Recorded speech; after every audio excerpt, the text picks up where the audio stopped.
dilaksanakan tanggal 30 Januari. Event pemanasan dulu penyakit ditemukan ya, dan plastik juga.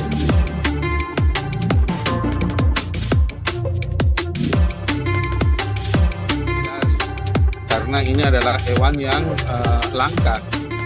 Setahu saya daftar hewan langka. Anyway, topiknya menarik terkait pada terdamparnya paus ini. Memang secara teori ya kita pelajari bahwa migrasi satwa itu bisa disebabkan oleh aktivitas ya, baik itu secara tektonik, secara bawah permukaan. Tektonik itu biasanya related to the earth ya.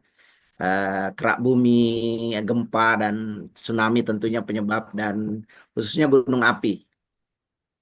Itu banyak contoh-contoh yang bisa kita pelajaran geografi waktu SMA kita udah belajar penghuni dari sekitaran kaldera gunung api tersebut. Itu kita udah pelajari itu sejak SD, SMP ya. Itu. Nah, sekarang saya coba cek apakah memang ada aktivitas tektonik ya yang ada di daerah tersebut. Nah, ini di screen saya kelihatan dari data BMKG. Yang merah-merah itu adalah magnitudo gempa ya, yang bisa kita sebenarnya cek sendiri di websitenya BMKG Pak Yudi. Itu kelihatan memang aktivitas tektonik itu adalah di jalur-jalur patahan ya. Jadi yang merah ini kalau Bapak lihat nih sesar Palu Koro ini seperti ini memang aktif nih Pak Kamal ya, dan Nuntung kita panggilnya beliau Nuntung gitu ya, kelihatan ya. Jadi sesar-sesar mayor ya yang juga terkadang kita bombardir dengan berita-berita megatrust dan sebagainya ya. Jadi megatrust itu adalah jalur sepanjang pematang ini ya, pematang benua dan tumpukan daripada tektonik ini. Nah, itu megatrust. Tapi tidak semua patahan-patahan itu berupa megatrust ya.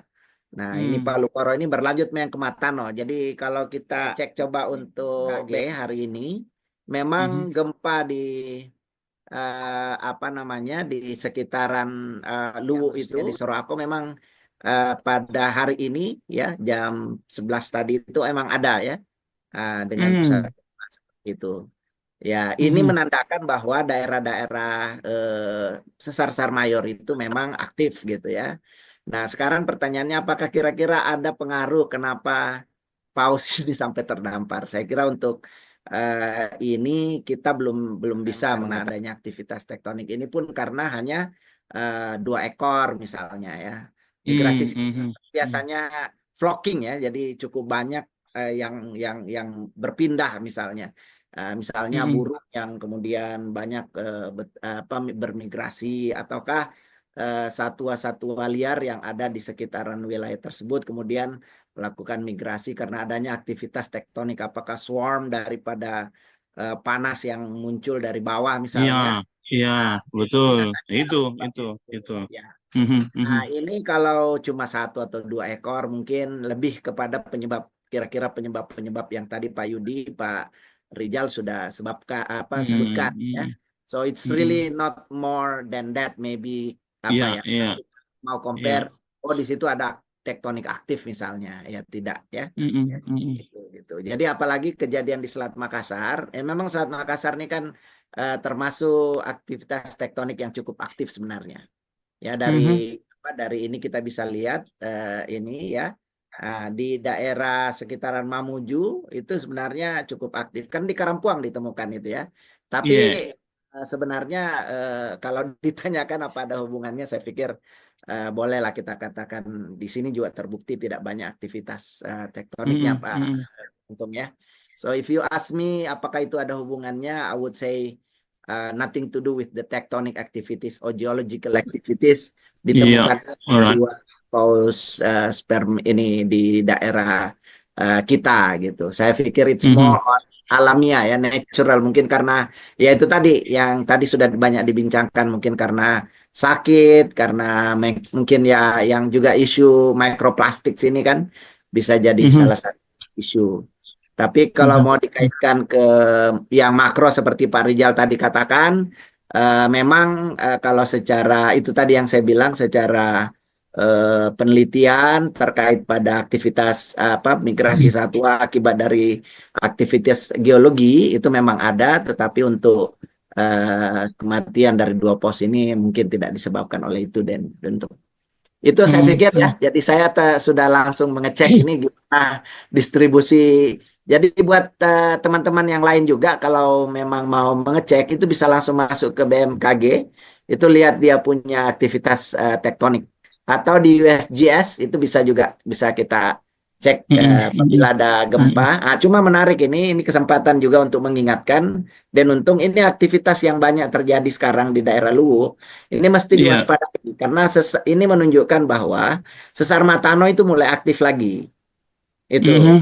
Nah, jadi teman-teman di daerah Luwu ini harus waspada lah. Karena kalau Matano ini goyang, sesar Matano itu yang panjang ini ya. Jadi yang ini ada sesar Palu Koro, ini menerus ini. Ya, Lintang ini ya. Ya, ke kanan ini. Iya.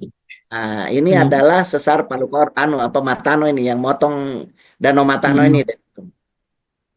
Nah, ini perlu diwaspadai karena kalau ini goyang besar, sekarang ini kan goyangnya rata-rata masih di skala 3, 2, jadi tidak terlalu terasa. Istilahnya masih goyangan dansa kecil lah gitu. Iya, iya. Kalau dia sudah di atas 5, 6, kita mesti hati-hati. Seperti itu. Jadi makanya saya selalu mengkampanyekan literasi bencana ini ke masyarakat agar kita selalu siap siaga apabila kemungkinan ini terjadi seperti itu. Nah, media-media sosial media dan elektronik seperti ini bagus kalau bisa dihadiri oleh lebih banyak orang sehingga kita bisa lebih waspada. Ya.